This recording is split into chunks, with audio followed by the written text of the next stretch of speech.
dass ich die marxistischen Parteien vernichtete. Durante 12 años, la Gestapo fue el instrumento más temido del Tercer Reich en Alemania. Miles fueron arrancados de sus casas en mitad de la noche, interrogados hasta quebrar y enviados a campos de los que no regresaron. Millones aprendieron a vivir con la certeza de que cualquier palabra podía ser la última que pronunciaran en libertad. Su estructura interna, su capacidad para infiltrar cada rincón de la sociedad y su precisión para destruir vidas individuales con la frialdad de un trámite burocrático no tenían precedente en la historia moderna. De una oficina en Berlín a una red que operaba simultáneamente en 14 países, procesaba deportaciones y alimentaba los tribunales de Roland Freisler, que dictó 5.179 sentencias de muerte y ordenó filmar las ejecuciones con cuerdas de piano para que Hitler las visionara esa misma noche. Las órdenes partían de los altos mandos, pero quienes las ejecutaban eran hombres ordinarios que sustituyeron la conciencia por la obediencia ciega. En este documental se revela cómo funcionó realmente la Gestapo, cómo una estructura nacida en Berlín en 1933 terminó convirtiéndose en una maquinaria capaz de perseguir opositores, coordinar tribunales y extender su control por gran parte de Europa. ¿Qué convirtió a millones de ciudadanos comunes en el arma más terrorífica del régimen? ¿Por qué Heinrich Müller desapareció en 1945 sin dejar rastro? ¿Cómo logró un aparato de apenas 15.000 agentes controlar a 80 millones de personas durante 12 años? ¿Qué ocurrió en 1933 para que naciera la Gestapo? El 30 de enero de 1933, Adolf Hitler llegó al poder como canciller del Reich después de semanas de intrigas políticas en Berlín. La República de Weimar seguía existiendo formalmente, pero dentro del nuevo gabinete empezaba a formarse un sistema distinto donde el control policial y la eliminación de opositores se volvieron prioridad inmediata. Durante esos primeros días, el gobierno nazi buscó asegurar el dominio sobre Prusia, el mayor estado alemán y el centro administrativo del país. Hermann Göring, aliado cercano de Hitler, recibió autoridad sobre el Ministerio del Interior prusiano y empezó a reorganizar rápidamente la policía con hombres leales al nuevo régimen. Las comisarías de Berlín y otras ciudades comenzaron a cambiar de mando mientras oficiales sospechosos de simpatizar con partidos democráticos eran apartados. En su lugar aparecieron funcionarios dispuestos a colaborar con la nueva dirección política. Al mismo tiempo, militantes del Partido Nacional Socialista empezaron a patrullar calles acompañando operativos policiales. El objetivo inmediato consistía en neutralizar a los adversarios políticos que todavía contaban con estructuras activas, especialmente comunistas y socialdemócratas. Archivos policiales existentes fueron revisados con rapidez para identificar dirigentes, organizadores y militantes. Aquella base de datos permitió preparar las primeras redadas contra sedes partidarias y locales sindicales. La noche del 27 de febrero de 1933, un incendio destruyó gran parte del edificio del Reichstag en Berlín. El fuego convirtió la crisis política en una oportunidad para imponer medidas extraordinarias. Dirigentes nazis denunciaron que el incendio formaba parte de una conspiración revolucionaria comunista destinada a derribar al gobierno. Horas después, el presidente Paul von Hindenburg firmó un decreto de emergencia redactado por el gabinete de Hitler. El documento suspendía libertades fundamentales garantizadas por la Constitución de Weimar, incluyendo libertad de prensa, inviolabilidad del domicilio y protección frente a detenciones arbitrarias. La policía obtuvo poder para actuar sin restricciones judiciales. Con ese decreto en vigor comenzaron detenciones masivas en Berlín, Hamburgo, Leipzig y otras ciudades industriales. Equipos policiales irrumpieron en viviendas de militantes comunistas identificados previamente en expedientes de seguridad. Muchos detenidos fueron trasladados a estaciones policiales donde interrogadores buscaban información sobre redes clandestinas y propaganda ilegal. Entre los funcionarios encargados de organizar esa nueva maquinaria represiva, destacó Rudolf Diels, un jurista joven que trabajaba en la policía política prusiana. Göring lo consideraba útil porque conocía los archivos existentes sobre organizaciones radicales. Diels recibió la tarea de coordinar investigaciones y supervisar interrogatorios contra opositores. Mientras se multiplicaban los arrestos, el Ministerio del Interior prusiano comenzó a diseñar una institución específica dedicada exclusivamente a combatir enemigos políticos. La idea era crear una oficina permanente que reuniera información, dirigiera operaciones y centralizara expedientes. Ese organismo pronto sería conocido como Gestapo, abreviatura de Geheime Staatspolizei. La nueva policía secreta del Estado nació dentro de la estructura prusiana bajo autoridad directa de Göring. Su misión inicial consistía en vigilar, investigar y neutralizar movimientos considerados peligrosos para el régimen. Diels asumió la dirección práctica del organismo y empezó a organizar oficinas dedicadas a vigilancia política. Los primeros meses estuvieron marcados por una actividad intensa. Agentes y funcionarios revisaban correspondencia confiscada, examinaban listas de afiliados a partidos prohibidos y elaboraban informes sobre barrios considerados hostiles al gobierno. Cada expediente contenía nombres, direcciones y antecedentes que permitían preparar nuevas detenciones preventivas. La detención preventiva, conocida como Schutzhaft, se convirtió rápidamente en una herramienta central que permitía a la policía encarcelar a personas consideradas peligrosas sin necesidad de juicio inmediato. El argumento oficial señalaba que la medida protegía al Estado frente a conspiraciones, aunque en la práctica servía para eliminar oposición. Centros improvisados de interrogatorio aparecieron en edificios policiales, oficinas administrativas y dependencias requisadas por el gobierno. Allí los detenidos eran interrogados durante horas por funcionarios que buscaban reconstruir redes políticas clandestinas. Los interrogatorios intentaban obtener nombres de colaboradores, lugares de reunión y métodos de distribución de propaganda.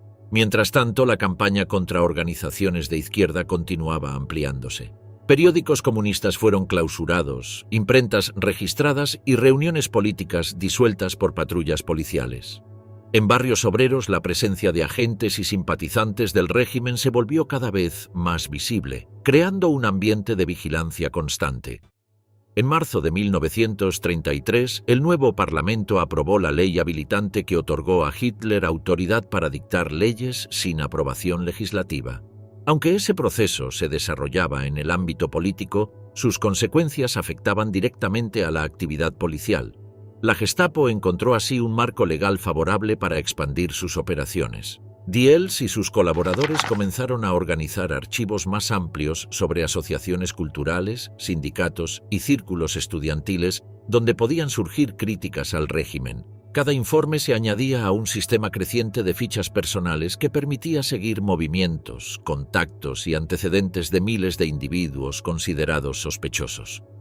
Las redadas también alcanzaron a dirigentes socialdemócratas que intentaban mantener actividades legales pese a la presión gubernamental. Oficinas del partido fueron registradas y documentos confiscados para examinar posibles vínculos con organizaciones prohibidas. Muchos responsables locales fueron llevados a interrogatorios en dependencias de la policía política. Dentro del aparato estatal, el nuevo organismo empezó a ganar reputación como instrumento eficaz para consolidar el poder del régimen. Funcionarios informaban regularmente al Ministerio del Interior sobre resultados de operaciones, número de detenidos y materiales incautados. Esos informes reforzaban la idea de que la amenaza política estaba siendo controlada. Al mismo tiempo, el ambiente de temor creado por arrestos y registros domiciliarios provocaba cambios en la vida cotidiana de las ciudades alemanas.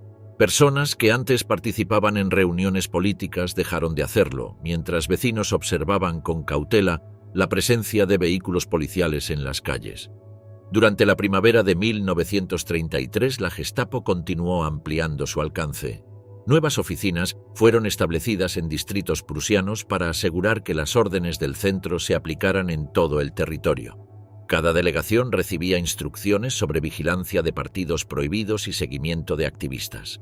El flujo constante de información permitió a la policía política elaborar mapas detallados de actividad opositora. Informes diarios describían reuniones detectadas, material propagandístico encontrado y movimientos de dirigentes clandestinos. Esa documentación ayudaba a planificar operaciones coordinadas entre diferentes ciudades. En Berlín, Rudolf Diels supervisaba personalmente muchos de los interrogatorios más importantes. Su oficina revisaba declaraciones de detenidos y decidía si debían ser liberados, mantenidos bajo custodia o transferidos a instalaciones de detención más prolongada. Cada decisión se registraba cuidadosamente en expedientes oficiales.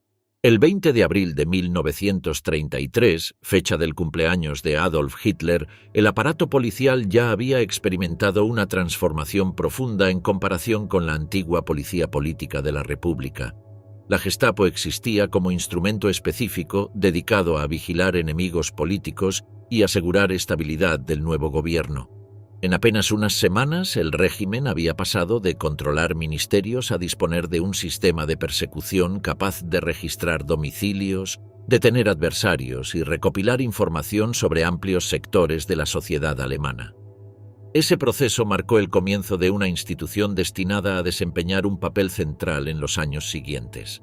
Las primeras oficinas, los archivos iniciales y las operaciones organizadas entre enero y abril de 1933 establecieron la base sobre la cual se ampliaría posteriormente la policía secreta del Estado, mientras Berlín se convertía en el centro desde donde se coordinaban investigaciones, arrestos y vigilancia política en todo territorio prusiano. El 21 de abril de 1933 marcó un cambio silencioso dentro del aparato de seguridad del nuevo régimen. Mientras la Gestapo creada en Prusia seguía ampliando sus archivos y operaciones, en otras regiones de Alemania empezaban a surgir fuerzas policiales con objetivos similares. La nueva realidad política exigía controlar no solo la capital, sino todo el territorio del Reich. Gobernadores regionales, jefes de policía y dirigentes del partido buscaban instrumentos capaces de vigilar opositores y asegurar obediencia. En ese contexto comenzó a ganar protagonismo otro actor dentro del sistema de poder nazi, Heinrich Himmler. Himmler ya tenía una posición relevante dentro de la organización del partido. Dirigía las SS, una formación que originalmente había surgido como unidad de protección para dirigentes nacionalsocialistas. Durante los primeros meses del nuevo gobierno, su objetivo consistía en convertir esa estructura en un instrumento disciplinado capaz de rivalizar con otras organizaciones del movimiento. Las SA, dirigidas por Ernst Röhm, contaban con cientos de miles de miembros y patrullaban calles, reuniones y edificios oficiales. Sin embargo, su tamaño y su comportamiento irregular generaban preocupación dentro del liderazgo del régimen. Muchos dirigentes consideraban que las SA actuaban con demasiada independencia. Mientras ese conflicto latente crecía dentro del partido, Himmler avanzaba en silencio en otra dirección. En Baviera ya había logrado reorganizar la policía política regional bajo su influencia. En lugar de depender exclusivamente de funcionarios tradicionales, la nueva estructura incorporaba miembros de las SS que respondían directamente a su mando. A partir de ese modelo comenzó a consolidar una red policial que operaba con objetivos similares a los de la Gestapo prusiana. En ese proceso apareció otro personaje clave, Reinhard Heydrich, antiguo oficial naval. Se había incorporado a las SS y pronto se convirtió en el principal colaborador de Himmler en asuntos de inteligencia. Su talento organizativo permitió crear un sistema de archivos y vigilancia que reunía informes provenientes de distintas regiones alemanas. Heydrich estableció una oficina dedicada exclusivamente a recopilar datos sobre adversarios políticos, asociaciones consideradas hostiles y movimientos críticos con el gobierno. Cada informe era analizado, clasificado y almacenado para futuras operaciones. Durante el verano de 1933, la influencia de Himmler comenzó a extenderse más allá de Baviera. En varios estados alemanes se crearon unidades de policía política inspiradas en el modelo prusiano y bávaro. Algunas dependían formalmente de gobiernos regionales, pero en la práctica empezaban a coordinar sus actividades con las SS. Los informes recopilados por Heydrich se convertían en una herramienta esencial para identificar líderes opositores, organizadores clandestinos y grupos considerados peligrosos. El sistema policial se transformaba gradualmente en una red de vigilancia conectada entre distintas ciudades. Mientras tanto, la relación entre las SA y otros sectores del régimen se deterioraba. Röhm defendía la idea de convertir a su organización en el núcleo de una nueva fuerza armada que reemplazara al ejército tradicional. Esa propuesta generaba inquietud entre mandos militares y también entre dirigentes nazis que veían en las SA un poder difícil de controlar. Las patrullas de esa organización continuaban dominando calles y edificios públicos, pero su disciplina irregular y sus demandas políticas comenzaban a provocar tensiones dentro del gobierno. En contraste, las SS cultivaban una imagen distinta. Himmler insistía en presentar a su organización como una fuerza ordenada, obediente y dedicada a tareas de seguridad del Estado. Esa diferencia se volvió cada vez más importante en discusiones internas del régimen. Algunos dirigentes empezaron a ver en las SS una alternativa más fiable para controlar el aparato policial. La cooperación entre Himmler y Heydrich permitió fortalecer esa percepción. Sus oficinas producían informes detallados que demostraban capacidad para identificar amenazas políticas y organizar operaciones de vigilancia. A principios de 1934, el conflicto entre distintas fuerzas del régimen alcanzó un punto crítico. La postura de Röhm alarmaba a dirigentes conservadores que habían apoyado la llegada de Hitler al poder esperando estabilidad. Dentro del círculo cercano del canciller, crecía la preocupación por el equilibrio de fuerzas dentro del movimiento nacionalsocialista. En ese contexto, Himmler y Heydrich ampliaron sus actividades de inteligencia y comenzaba a adquirir un peso cada vez mayor dentro del sistema de seguridad. Durante la primavera de 1934, las tensiones internas alcanzaron su punto máximo. El liderazgo nazi debía decidir cómo resolver el conflicto entre diferentes organizaciones que competían por poder e influencia. La solución llegó a finales de junio. Entre el 30 de junio y los primeros días de julio, se desarrolló una operación coordinada para eliminar a dirigentes considerados peligrosos para el régimen. Ese episodio pasó a la historia como la noche de los cuchillos largos. Durante esas jornadas, unidades leales al gobierno detuvieron a numerosos dirigentes de las SA y a otros adversarios políticos.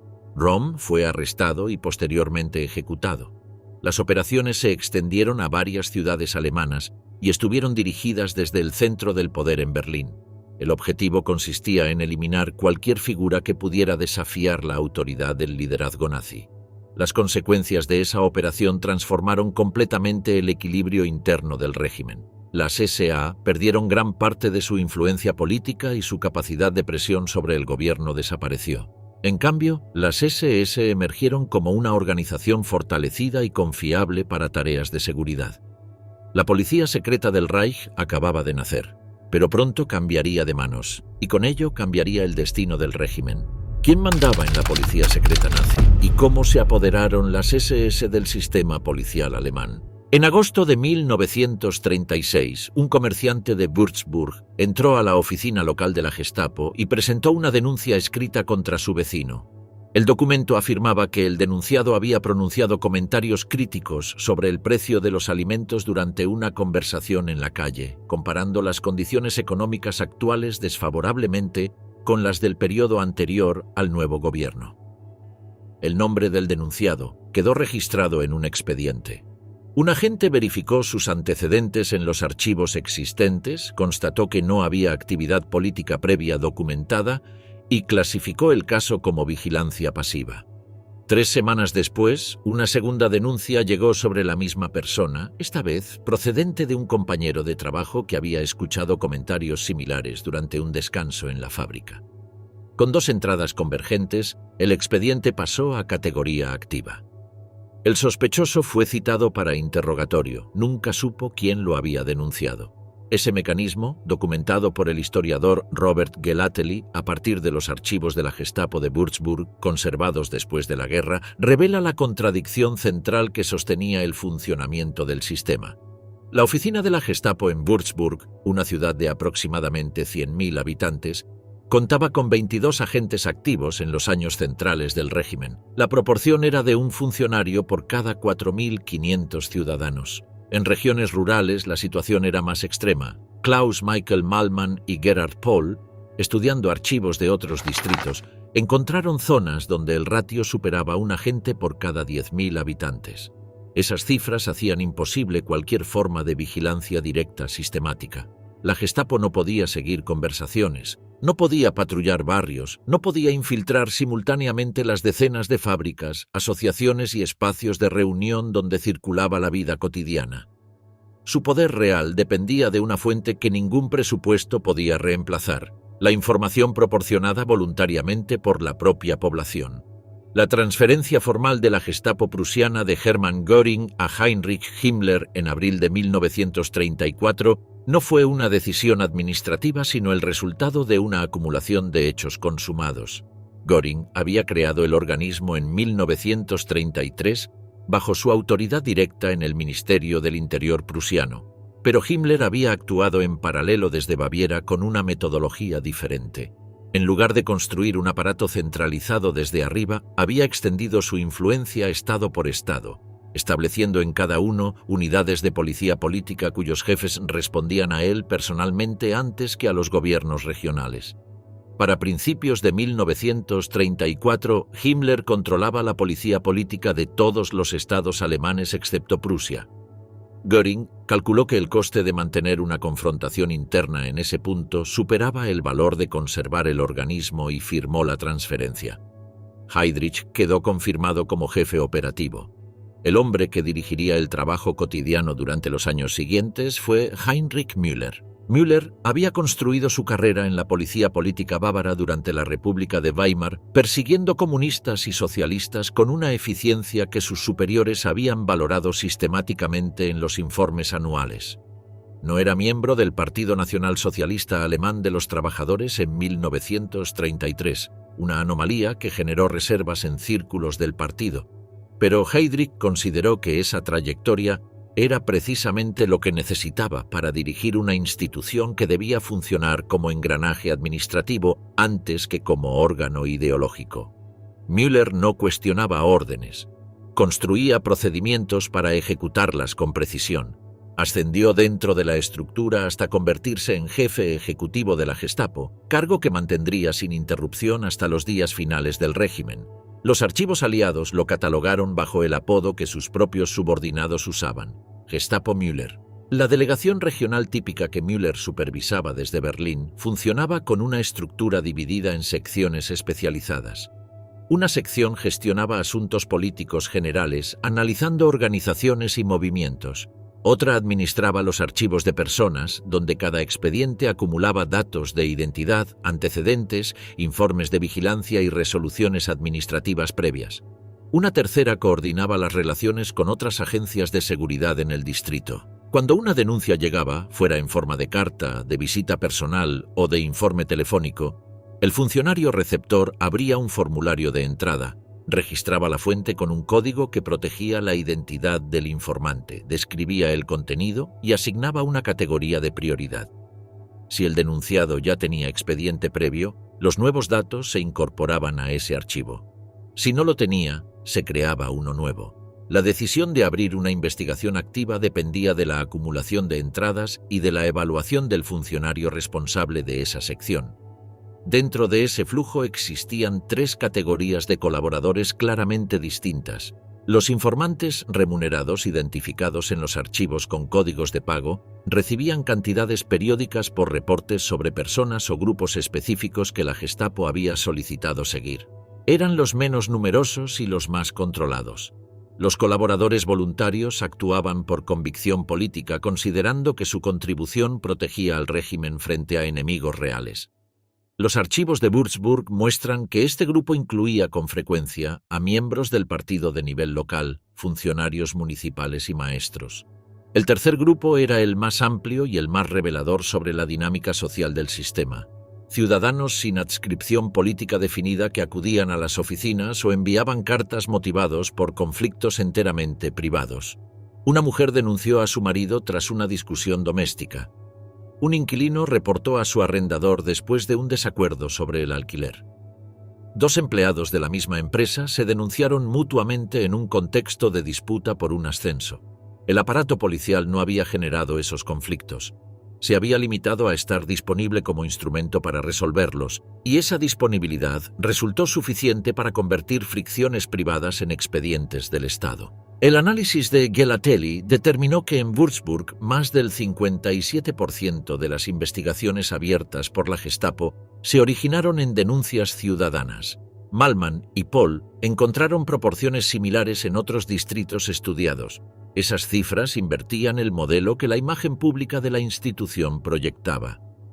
La Gestapo no era una red de vigilancia activa que rastreaba a la población. Era un sistema de recepción y procesamiento que convertía información producida por la propia sociedad en expedientes administrativos con consecuencias legales. Paralela a esa red de denuncias, funcionaba otro mecanismo de recopilación de información que operaba con lógica diferente. El S de Interior, la Oficina 3 de la futura Oficina Central de Seguridad del Reich bajo Otto Ollendorf, producía los llamados Meldungen aus dem Reich, informes periódicos sobre el estado de ánimo de la población alemana elaborados a partir de observadores distribuidos por todo el país. Esos documentos no buscaban identificar individuos concretos, sino medir tendencias. ¿Cuánto malestar existía respecto a las raciones de alimentos? ¿Qué opinión circulaba sobre tal operación militar? ¿Cómo reaccionaba la población ante determinado discurso? Los informes llegaban a Berlín con una regularidad que permitía al liderazgo del régimen calibrar el clima político en distintas regiones. Cuando los Meldungen indicaban concentración de descontento en un área específica, las delegaciones locales de la Gestapo recibían instrucciones para intensificar la atención en ese distrito. La información macro del SD orientaba la atención micro de Müller. El resultado combinado de esos mecanismos sobre la vida cotidiana fue un fenómeno que los archivos no registran directamente, pero que las investigaciones posteriores han documentado a través de testimonios y diarios privados: la autocensura generalizada. En Würzburg y en otras ciudades estudiadas, los mismos expedientes que muestran el volumen de denuncias presentadas muestran también su naturaleza. Comentarios pronunciados en espacios semiprivados, conversaciones en tabernas o filas de racionamiento o lugares de trabajo, expresiones que en circunstancias distintas habrían pasado sin consecuencias. Quienes decidían no hacer ese tipo de comentarios no dejaban rastro en los archivos, pero los testimonios de posguerra sugieren que representaban una fracción mucho mayor de la población que quienes sí fueron denunciados. La Gestapo no había necesitado vigilar directamente esa autocensura, la había producido como efecto secundario de un sistema cuya reputación de omnipresencia superaba ampliamente su capacidad operativa real, pero el expediente por sí solo no producía castigo permanente. Para eso hacía falta otra estructura, una con togas, estrados y sentencias que el Estado llamaba justicia, y ese paso comenzaba en los tribunales del Reich. El martillo del Tercer Reich, los tribunales de Hitler. Roland Freisler, presidente del Tribunal del Pueblo, transformó la justicia del Tercer Reich en un escenario donde los enemigos del régimen eran humillados públicamente antes de ser condenados. Regresó a Alemania en 1920 con 3 años de cautiverio ruso detrás, conocimiento funcional del idioma y una convicción que los años en los campos de prisioneros habían cristalizado. El derecho era un instrumento del poder del Estado, no una limitación sobre él. Había observado en la Rusia soviética cómo un sistema jurídico podía construirse desde los principios hacia arriba para servir a una revolución en lugar de moderarla.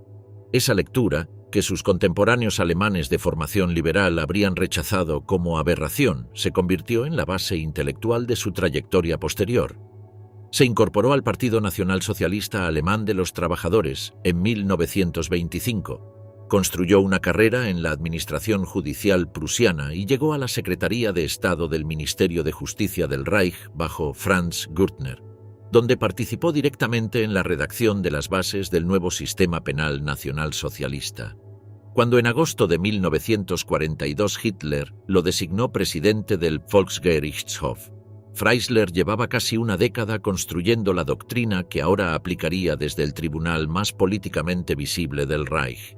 El Volksgerichtshof había sido creado en 1934 como respuesta a un problema específico que el proceso judicial del incendio del Reichstag había expuesto con incomodidad: El principal acusado, Marinus van der Lubbe, fue condenado, pero otros 4 imputados que el régimen consideraba igualmente culpables fueron absueltos por un tribunal ordinario que aplicó los estándares de prueba que la ley exigía.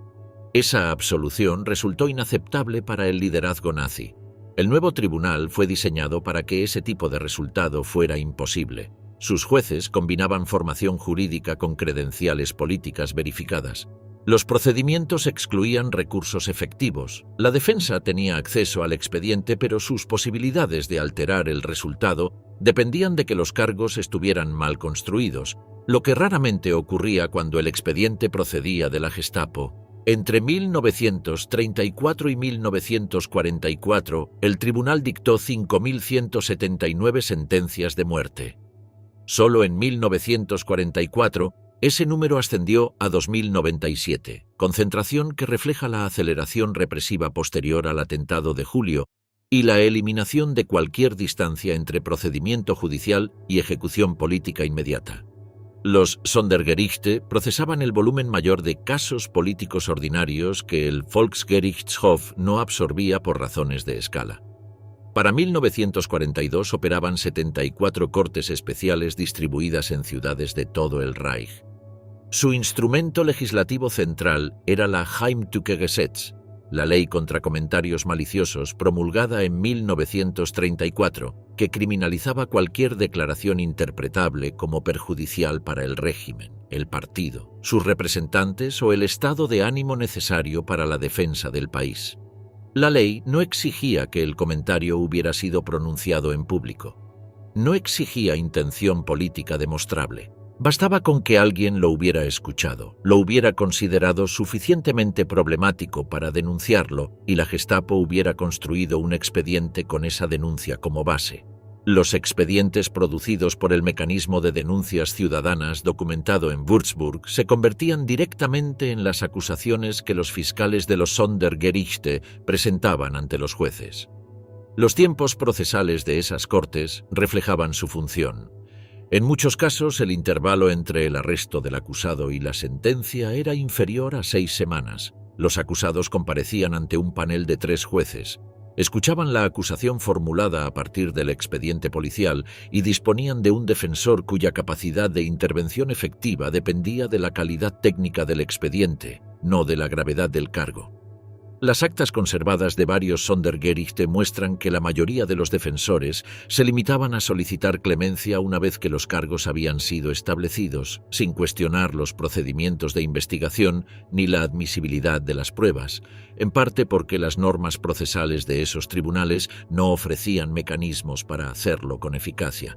Hubo casos de defensores que intentaron argumentar deficiencias en el expediente policial o señalar contradicciones en los testimonios. Los registros disponibles muestran que esos intentos raramente alteraron los resultados. El caso de Georg Elser ilustra el límite del sistema judicial como mecanismo de represión cuando el resultado de un proceso público podía resultar inconveniente. Elser era un carpintero de Baden-Württemberg que en noviembre de 1939 había colocado por sus propios medios, sin conexión con ninguna organización, un artefacto explosivo en la columna de la cervecería Bürgerbräukeller de Múnich, donde Hitler pronunciaba cada año el discurso conmemorativo del Putsch de 1923. La bomba detonó a las 9 de la noche. Hitler había abandonado el local 13 minutos antes, alterando su programa habitual. La explosión mató a 8 personas e hirió a 62. Elser fue detenido esa misma noche intentando cruzar la frontera suiza cerca de Konstanz, transportando consigo un fragmento de detonador y dibujos técnicos que lo vinculaban directamente al artefacto. Los interrogatorios confirmaron rápidamente su responsabilidad exclusiva. El régimen se enfrentó a una contradicción que ningún proceso ordinario podía resolver. Elser era un hombre sin afiliación política conocida, sin vínculos verificables con servicios de inteligencia extranjeros y sin conexiones con organizaciones clandestinas. Presentarlo ante el Volksgerichtshof habría exigido construir una acusación sobre hechos que el propio régimen no podía encajar en la narrativa de conspiración internacional que políticamente necesitaba. Elser fue trasladado a Sachsenhausen en calidad de prisionero especial. mantenido en condiciones de aislamiento administrado y transferido a Dachau en 1941, donde permaneció sin proceso formal durante más de 5 años. Días antes de que las tropas aliadas llegaran al campo, recibió una inyección letal por orden de las SS. El comunicado oficial describió su muerte como resultado de un bombardeo aliado. Ese desenlace exhibía algo que el funcionamiento ordinario de los Sondergerichte y el Volksgerichtshof tendía a oscurecer. La Schutzhaft, la detención preventiva administrativa, permitía al régimen prescindir del aparato judicial cuando el resultado de un proceso podía ser operativamente inconveniente. Müller no necesitaba siempre a Freisler. Podía mantener a alguien indefinidamente fuera de cualquier marco procesal, sin acusación formal, sin defensor y sin sentencia documentada, utilizando un instrumento administrativo que la Gestapo aplicaba sin intervención judicial. La elección entre proceso y detención preventiva indefinida dependía de un cálculo político específico en cada caso.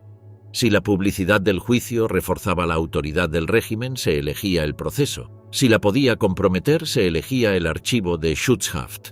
Esa flexibilidad convertía al sistema judicial y al policial no en mecanismos alternativos, sino en herramientas complementarias cuya combinación el régimen podía ajustar según necesidad.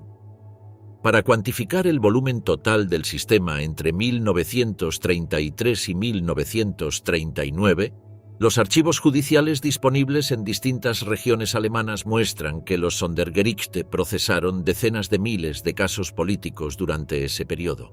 Solo en Prusia los registros conservados indican más de 20.000 procesos por delitos cubiertos por la Heimtückegesetz entre 1933 y 1939. Las sentencias incluían penas de prisión que oscilaban entre varios meses y varios años, multas y, en casos con cargos más graves, traslado a campos de concentración tras cumplir la condena formal. Cada expediente que llegaba al fiscal procedía de la Gestapo. Cada sentencia que el juez dictaba reforzaba retroactivamente la legitimidad de la investigación policial que la había generado. Los dos sistemas se alimentaban mutuamente y esa reciprocidad era el verdadero mecanismo de estabilización del aparato represivo. Durante años, la Gestapo y los tribunales del Reich habían trabajado juntos para controlar la sociedad alemana. Pero en septiembre de 1939, ese sistema cruzó una frontera. La guerra lo convertiría en algo completamente distinto, un aparato policial capaz de operar en todo un continente. El imperio policial del Tercer Reich se expande por Europa. El 27 de septiembre de 1939, mientras las últimas unidades polacas resistían en Varsovia y en la península de Hel, Heydrich firmó en Berlín el documento fundacional del Reichssicherheitshauptamt. La nueva estructura no respondía a una reforma administrativa planificada con antelación, sino a una necesidad operativa que las primeras semanas de guerra habían vuelto urgente. El problema no era de recursos, sino de arquitectura institucional. La Gestapo, el SD y la Policía Criminal del Reich habían funcionado hasta ese momento como organismos con jurisdicciones parcialmente solapadas y cadenas de mando que convergían en puntos distintos. En Polonia esa dispersión había generado fricciones concretas. Unidades de la Gestapo y del SD habían operado en ocasiones sobre los mismos objetivos sin coordinación, duplicando esfuerzos y perdiendo tiempo en un escenario donde la velocidad de establecimiento del control político era crítica. La Oficina Principal de Seguridad del Reich eliminó esas fricciones concentrando todo bajo una dirección única. Comprender cómo funcionó ese sistema en los años siguientes exige verlo operar. La Oficina Sexta, la División de Inteligencia Exterior bajo Walter Schellenberg, había acumulado durante años archivos sobre la élite política, militar e intelectual polaca construidos a partir de fuentes diplomáticas, agentes en el exterior y análisis de prensa. Cuando los Einsatzgruppen cruzaron la frontera el 1 de septiembre, llevaban listas elaboradas a partir de ese material. No necesitaban identificar objetivos sobre el terreno. Los objetivos ya estaban nombrados, clasificados por prioridad y asociados a direcciones conocidas. Esa cadena entre la Oficina Sexta en Berlín y los comandantes de los grupos móviles sobre el terreno era exactamente lo que el sistema anterior no podía producir con esa fluidez. La Oficina 3, el SD Interior bajo Otto Ohlendorf, producía los Meldungen aus dem Reich. La información cruzaba hacia la oficina cuarta de Müller, que instruía a la delegación local de la Gestapo para intensificar la atención en ese distrito. Las dos oficinas no se coordinaban mediante reuniones o solicitudes formales, sino a través de un flujo documental que Heydrich integraba antes de presentarlo a Himmler. La cadena era corta, los tiempos de respuesta eran rápidos y las decisiones operativas podían ejecutarse antes de que las situaciones que las generaban se estabilizaran solas. El primer campo de aplicación a gran escala de esa arquitectura fue Polonia. Los Einsatzgruppen, constituidos semanas antes de la invasión con personal de la Gestapo, el SD y la Policía de Orden operaron desde el primer día con las listas de la Oficina Sexta. En las primeras semanas de ocupación, miles de dirigentes políticos, oficiales del ejército polaco, académicos, funcionarios del Estado y sacerdotes fueron detenidos con una precisión de archivos construidos en Berlín con años de antelación. La operación AB, ejecutada durante la primavera de 1940 bajo autoridad del gobernador general Hans Frank y coordinada directamente con el RSHA, amplió ese proceso con un objetivo declarado en los documentos internos: eliminar las capas de la sociedad polaca con capacidad organizativa suficiente para sostener una resistencia estructurada.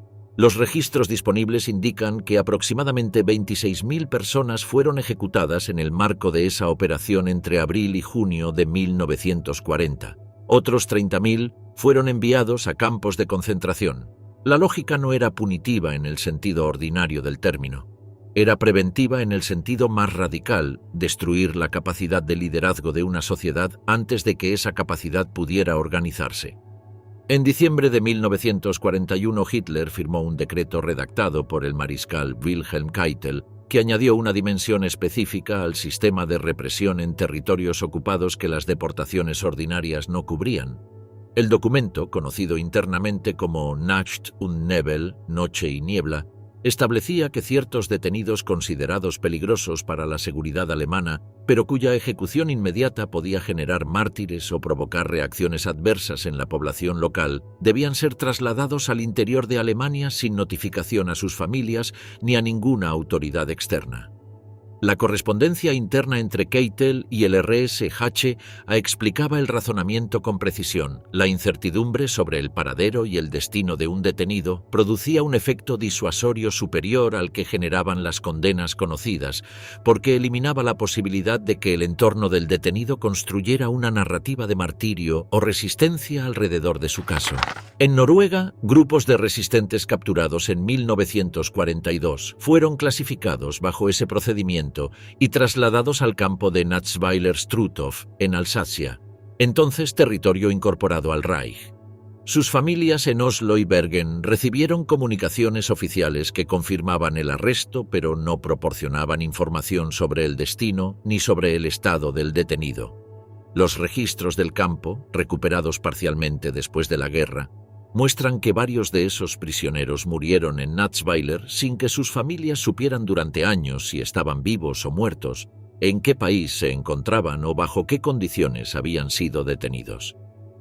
En Francia, el decreto fue aplicado a miembros de redes de resistencia cuya visibilidad pública hacía políticamente costosa su ejecución inmediata en territorio francés. Los trasladados bajo ese procedimiento desaparecían administrativamente en el momento en que cruzaban la frontera alemana. La oficina de Müller coordinaba esos movimientos mediante una cadena documental que incluía formularios de autorización, listas de transporte y confirmaciones de recepción entre la delegación regional de origen y el campo receptor. Cada prisionero generaba un rastro burocrático completo, aunque su familia nunca supiera que existía. La logística que sostenía esos traslados y el conjunto de las deportaciones desde territorios ocupados dependía de una coordinación entre el RSHA, las SS y la Reichsbahn que se había perfeccionado progresivamente desde los primeros años del régimen. Los trenes de la red ferroviaria alemana transportaban detenidos en vagones reservados gestionados mediante un sistema de peticiones y confirmaciones entre la administración policial y la dirección operativa de los ferrocarriles. El coste del transporte era facturado a la Gestapo al precio de tarifa de tercera clase por detenido, ida sin vuelta. Ese detalle contable, recuperado de los archivos de la Reichsbahn después de la guerra por el historiador Raúl Hilberg, ilustra el grado de normalización administrativa que el sistema había alcanzado. El exterminio logístico de personas era procesado con los mismos formularios, los mismos procedimientos de facturación y los mismos plazos de confirmación que cualquier otro servicio de transporte de pasajeros en la red ordinaria. En mayo de 1942, Heydrich fue designado protector interino de Bohemia y Moravia, añadiendo a sus funciones en el RSH a la administración directa de un territorio ocupado con una población industrial estratégicamente crítica para la producción de guerra alemana. Su política combinó aumentos de raciones alimentarias para trabajadores de las fábricas de armamento con una represión severa e inmediata de cualquier actividad política, estrategia que él mismo describía en comunicaciones internas como la combinación del látigo y el azúcar aplicada con precisión quirúrgica según el segmento de población. El 27 de mayo, un comando formado por Józef Gabčík y Jan Kubiš, paracaidistas checos entrenados por el PSOE británico y lanzados sobre el protectorado en diciembre de 1941, atacó su vehículo descubierto en una curva de la carretera entre Holsovice y el Castillo de Praga. La bomba que Kubiš lanzó no detonó directamente sobre el vehículo, pero la explosión proyectó fragmentos de la carrocería que penetraron en el abdomen de Heydrich. Murió de las heridas el 4 de junio. La represalia que siguió fue una decisión política calculada. Hitler y el gobernador Karl Hermann Frank necesitaban producir un efecto que neutralizara cualquier intención de repetir operaciones similares, y eligieron para ello un objetivo cuya destrucción visible resultara inequívoca.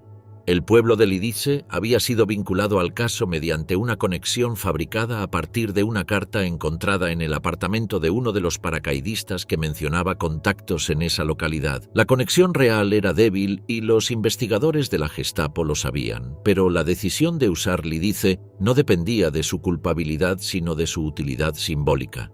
El 10 de junio de 1942 unidades de las SS y la policía de orden rodearon el pueblo antes del amanecer.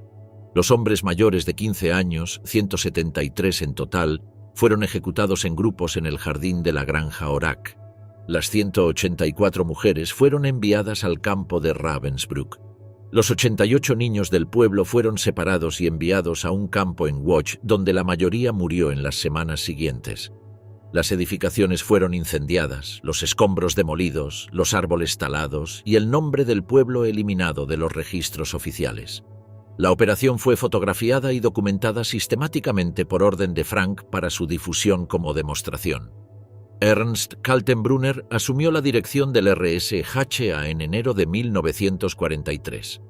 Carecía de la posición de confianza directa con Hitler que Heydrich había cultivado y de su capacidad para integrar simultáneamente funciones de inteligencia, policiales y administrativas, pero la estructura que heredó no dependía de las cualidades personales de su director para funcionar. En Francia, la delegación instalada en la Avenue Foch de París operaba como el centro de interrogatorios más activo de la Europa occidental ocupada.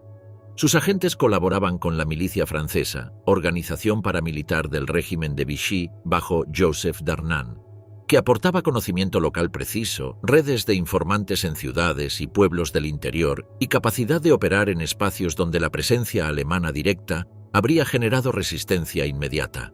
Los registros conservados de la delegación parisina indican que entre 1942 y 1944 procesó más de 15.000 casos, incluyendo miembros de redes de la resistencia, agentes aliados capturados y ciudadanos denunciados por actividades consideradas hostiles.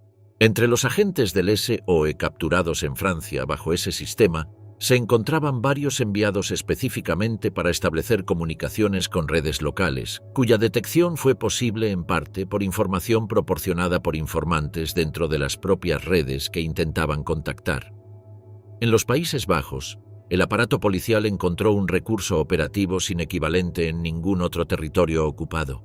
El sistema de registro civil holandés, construido durante décadas con criterios de exhaustividad administrativa que lo situaban entre los más detallados de Europa, cubría más de 1.000 municipios con registros que incluían no solo datos de identidad y dirección, sino afiliación religiosa, origen familiar y en muchos casos información sobre comunidades específicas que los propios registros distinguían con denominaciones precisas. El acceso a esos archivos municipales permitió a la Gestapo y al SD holandés identificar poblaciones objetivo con una rapidez y precisión que en otros países habría requerido años de infiltración y construcción de redes de informantes.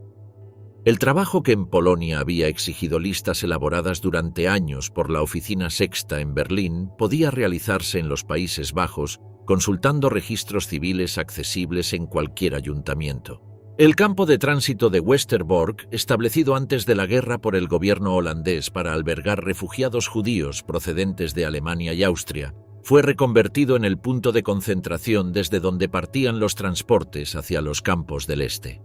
La administración interna del campo fue asignada de forma forzada a un consejo judío que debía gestionar la vida cotidiana de los internados y elaborar las listas de los transportes semanales. Esa delegación de la función administrativa, más directamente vinculada a la deportación en las propias víctimas, era un rasgo del sistema que se replicaba en distintos territorios con variaciones locales.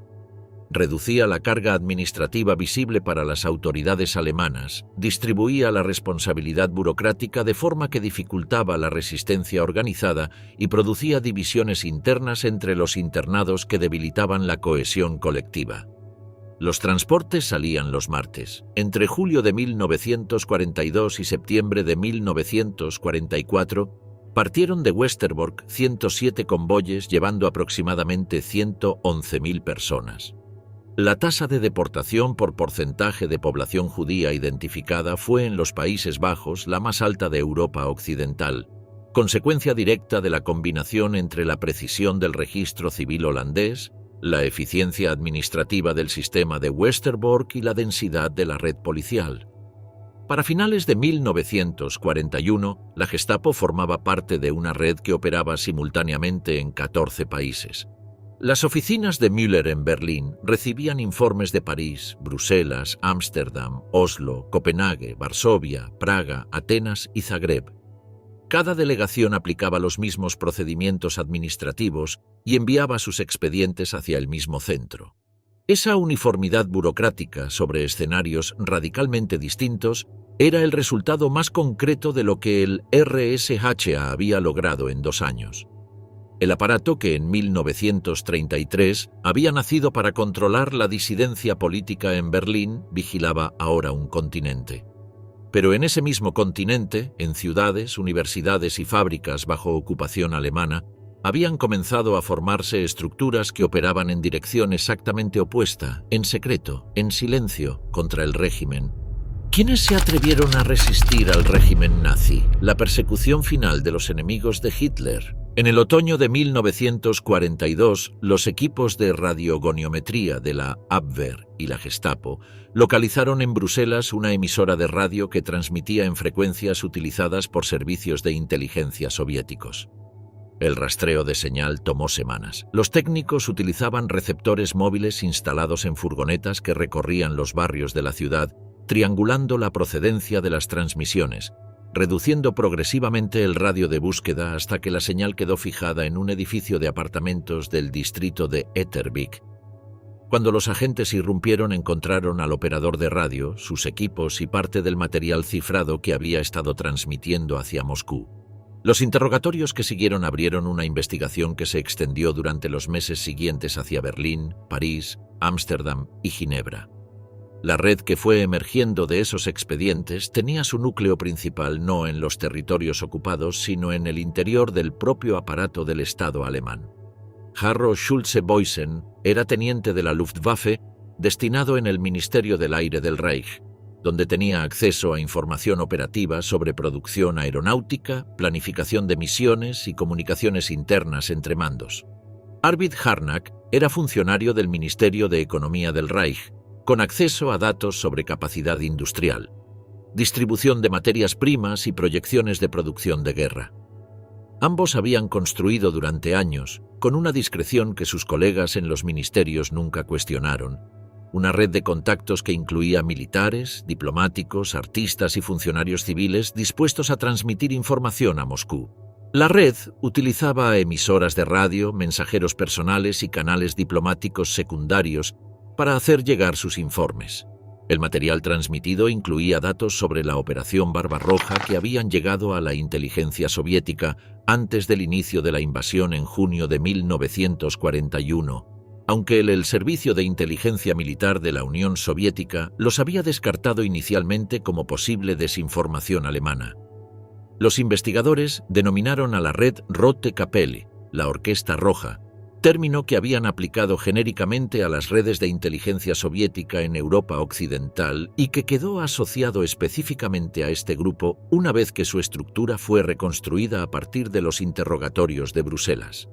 Los arrestos comenzaron en agosto de 1942. Schulze-Boysen fue detenido el 31 de agosto en Berlín. Harnack fue arrestado días después en Prusia Oriental mientras estaba de permiso con su esposa, la académica estadounidense Mildred Fish Harnack, que fue detenida simultáneamente. Los interrogatorios producían nombres que generaban nuevas detenciones y cada nuevo detenido ampliaba el expediente con conexiones adicionales. Más de 150 personas fueron arrestadas en el transcurso de los meses siguientes en Alemania y los territorios ocupados. La compartimentación que la red había intentado mantener resultó insuficiente. Varios de sus miembros conocían a demasiados otros, y bajo interrogatorio esas conexiones emergieron con una rapidez que los investigadores de la Oficina Cuarta de Müller aprovecharon para extender la investigación simultáneamente en múltiples direcciones. Schulze-Boysen, Harnack y otros 16 miembros centrales de la red fueron ejecutados en diciembre de 1942. Mildred Fish Harnack fue ejecutada en febrero de 1943, la única ciudadana estadounidense ejecutada por orden directa de Hitler durante el conflicto. Las ramificaciones europeas continuaron siendo investigadas a lo largo de 1943, con arrestos en Suiza y Francia, donde células con distintos grados de coordinación respecto al núcleo berlinés habían operado bajo nombres y estructuras propias. 4 meses después de esas ejecuciones, el 18 de febrero de 1943, Hans Scholl y su hermana Sophie recorrieron los pasillos de la Universidad de Múnich dejando ejemplares del 6º panfleto de la Rosa Blanca sobre los alféizares de las ventanas y ante las puertas de las aulas entre clase y clase, cuando los corredores estaban vacíos. Cuando los pasillos quedaron desiertos, subieron al 2º piso y arrojaron desde la balaustrada los ejemplares restantes al patio interior. Jacob Schmidt, el conserje del edificio, los observó desde abajo. Bajó las escaleras, los confrontó y los retuvo físicamente hasta la llegada de la Gestapo. Hans Scholl intentó destruir un borrador de panfleto que llevaba consigo, pero Schmidt se lo impidió. Ese documento contenía anotaciones manuscritas que incluían el nombre de Christoph Probst. La Rosa Blanca había comenzado en el verano de 1942 como un grupo de estudiantes de medicina de Múnich que incluía a Hans y Sophie Scholl, Probst, Alexander Schmorell y Willy Graf junto al profesor universitario Kurt Huber. Distribuyeron 6 panfletos redactados por distintos miembros del grupo, impresos en cantidades que oscilaron entre los 100 ejemplares del primero y los varios miles del último, enviados por correo ordinario a médicos, maestros y propietarios de bares en Múnich y otras ciudades del sur de Alemania, y depositados en cabinas telefónicas, trenes y buzones públicos. Los textos citaban a Aristóteles, Schiller, Goethe y el Eclesiastés. Describían los crímenes del régimen en el este con un detalle que sus autores habían obtenido de soldados en permiso y llamaban a la resistencia pasiva de la población alemana contra un gobierno que consideraban moralmente insostenible. El contraste entre la Rote Kapelle y la Rosa Blanca expone que el método de detección no dependía de la sofisticación de la red, sino de la naturaleza de su exposición al entorno. Schulze-Boysen y Harnack habían operado durante años con disciplina profesional, cifrado, compartimentación estricta y recursos de inteligencia real. Fueron detectados por tecnología de rastreo de señal aplicada sistemáticamente sobre las frecuencias de radio que el GRU utilizaba en Europa Occidental, un método que no dependía de informantes ni de errores humanos, sino de física aplicada. La Rosa Blanca no tenía cifrado, no tenía compartimentación y actuó en el espacio público de su propia universidad. Fue detectada por un conserje que hizo su trabajo. Métodos radicalmente distintos, resultado idéntico. Ambas redes fueron destruidas completamente en el plazo de semanas desde el primer punto de contacto con el sistema policial. El proceso ante el Volksgerichtshof se celebró el 22 de febrero, 4 días después de los arrestos de los Scholl. Freisler presidió la sesión.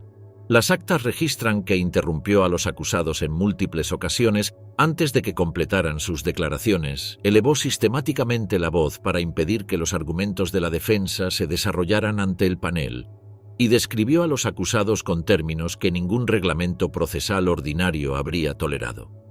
Hans Scholl, Sophie Scholl y Christoph Probst fueron ejecutados esa misma tarde en la prisión de Stadelheim mediante guillotina. El verdugo Johann Reichardt registró en su libro de actas que los tres caminaron hacia el patíbulo sin que fuera necesario sujetarlos. Schmorell y Huber fueron ejecutados en julio. Graf en octubre. El profesor Huber había redactado el sexto panfleto, el mismo que Hans y Sophie Scholl distribuían cuando Schmidt los detuvo. El 20 de julio de 1944 a las 12, el coronel Klaus von Stauffenberg depositó un maletín bajo la mesa de mapas de la sala de conferencias del Führerhauptquartier Wolfschanze, en Prusia Oriental, y abandonó la sala con el pretexto de una llamada telefónica. La explosión ocurrió 4 minutos después. 4 personas murieron. Hitler sobrevivió con quemaduras y lesiones en los oídos porque el maletín había sido desplazado hacia un extremo de la mesa por el coronel Heinz Brandt, que murió en la explosión antes de que la detonación se produjera. Stauffenberg, que ya se encontraba en su avión de regreso a Berlín convencido del éxito, aterrizó en la capital y comenzó a coordinar la ejecución del plan político previsto bajo el nombre en clave Operación Valquiria. La confusión de las primeras horas, alimentada por informaciones contradictorias sobre si Hitler estaba vivo o muerto, retrasó la activación completa del plan y permitió que los sectores del ejército leales al régimen recuperaran el control en Berlín antes de que los conspiradores consolidaran las posiciones clave. El general Friedrich Fromm, que conocía la conspiración y había oscilado entre la participación y la distancia según cómo evolucionaban los acontecimientos, ordenó el arresto de Stauffenberg y los otros oficiales presentes en el Ministerio de la Guerra cuando quedó claro que Hitler había sobrevivido. Stauffenberg, su ayudante Werner von Haeften, el general Friedrich Olbricht y el general Albrecht Merz von Kirnheim fueron ejecutados en el patio del ministerio en las primeras horas del 21 de julio. Fromm esperaba que esas ejecuciones rápidas lo protegerían al eliminar a los testigos de su conocimiento previo. No lo protegieron.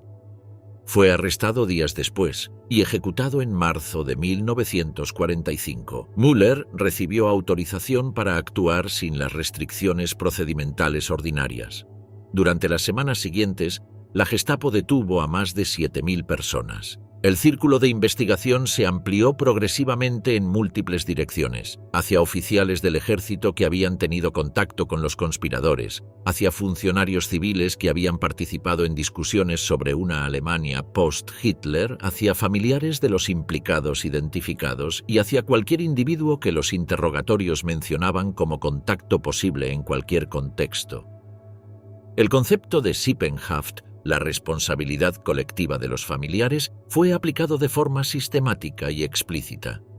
Las esposas de varios conspiradores principales fueron arrestadas independientemente de cualquier participación conocida en los hechos. Los hijos de algunos de los ejecutados fueron separados de sus madres y entregados a instituciones del Estado bajo nombres alterados para cortar cualquier vínculo con sus padres. Nina von Stauffenberg, embarazada en el momento del arresto, dio a luz en prisión. Sus 4 hijos mayores fueron internados bajo el apellido Meister. La aplicación del Sippenhaft a las familias de los conspiradores del 20 de julio produjo más de 200 detenciones adicionales que no tenían ninguna vinculación operativa con el atentado. El Kreisauer Kreis, el grupo de discusión política formado alrededor del aristócrata prusiano Helmut James von Moltke, que había debatido durante años los fundamentos constitucionales y morales de una Alemania post-nazi sin participar en la planificación de ninguna acción directa, fue barrido en la investigación posterior al 20 de julio por sus conexiones personales con varios de los conspiradores. Moltke había sido arrestado en enero de 1944 por razones distintas, vinculadas a una advertencia que había transmitido a un funcionario sobre una investigación de la Gestapo, y fue juzgado por Freisler.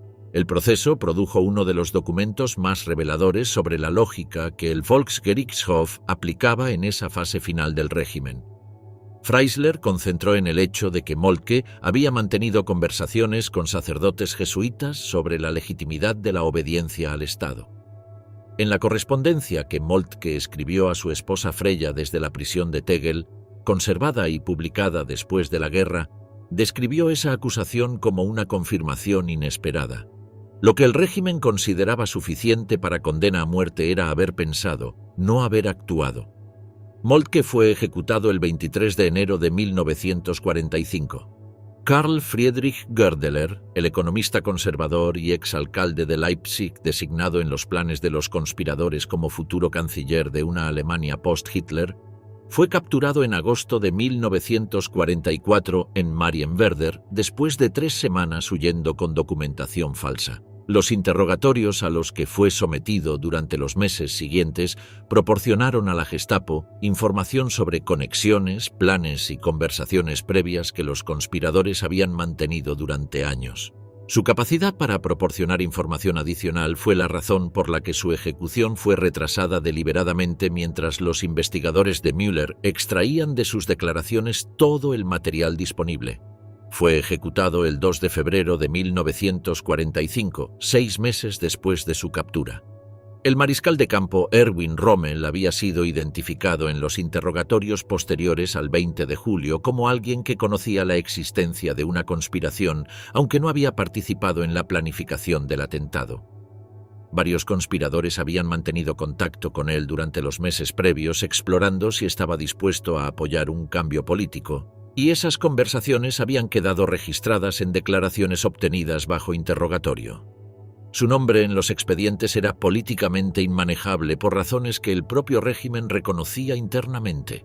El mariscal más popular de Alemania, símbolo de la campaña del norte de África y figura de referencia para amplios sectores de las Fuerzas Armadas y la población civil, procesado públicamente ante Freisler, habría producido efectos sobre la moral del ejército y la cohesión interna del régimen que ningún resultado judicial podía compensar.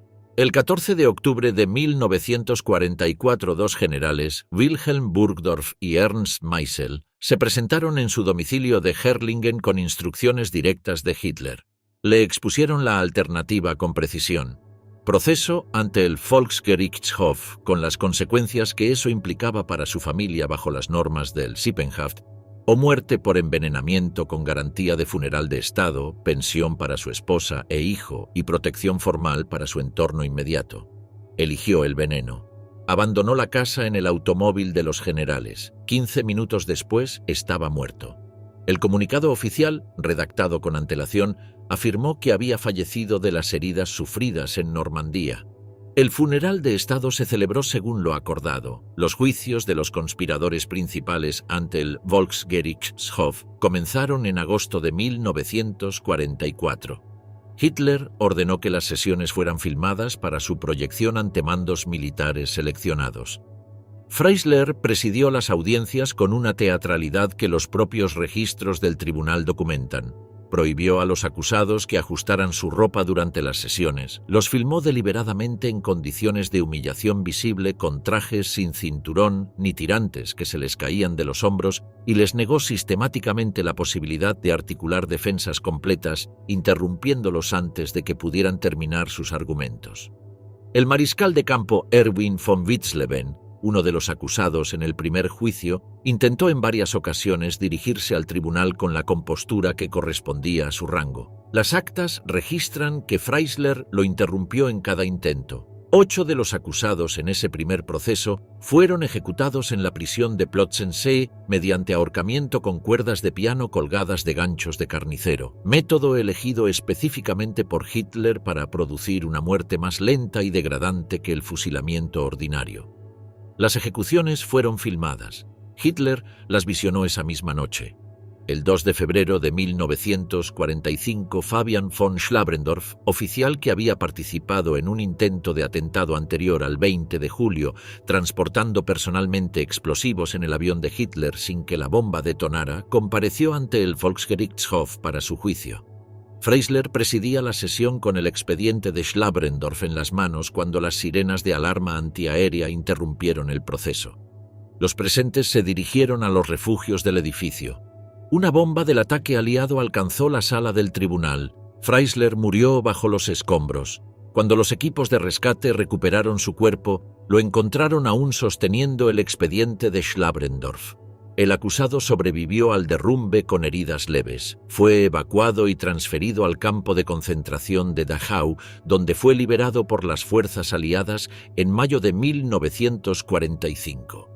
El hombre que había presidido miles de condenas a muerte, que había humillado públicamente a los acusados del 20 de julio ante las cámaras del régimen y que ese mismo día había venido a juzgar a Schlabrendorff, murió aplastado mientras el acusado que llevaba en las manos salía vivo del mismo edificio.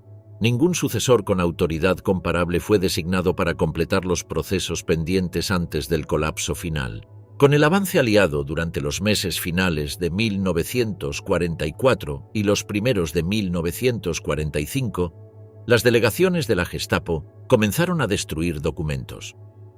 La ejecución fue profundamente irregular. En algunas ciudades, los funcionarios quemaron expedientes completos en los patios de sus edificios días antes de la llegada aliada, destruyendo archivos que contenían 12 años de investigaciones, nombres de informantes protegidos por códigos, registros de interrogatorios y decisiones sobre deportaciones.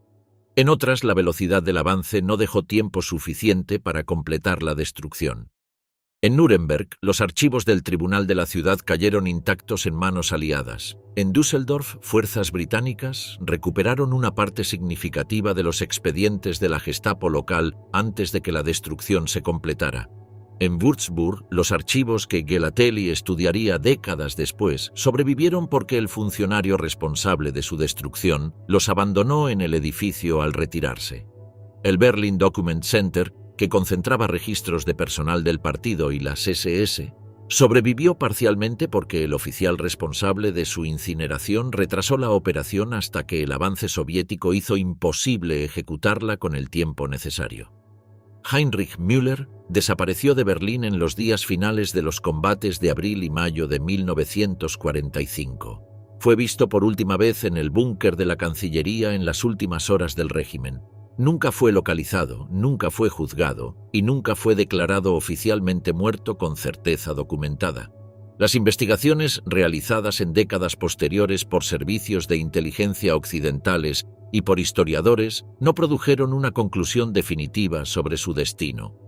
Los archivos que Müller había administrado durante 11 años, los expedientes que contenían el rastro de cientos de miles de vidas destruidas, los registros de informantes y las decisiones sobre deportaciones, ardieron en patios de oficinas o cayeron en manos de investigadores aliados, dependiendo de qué unidad había llegado antes a cada edificio.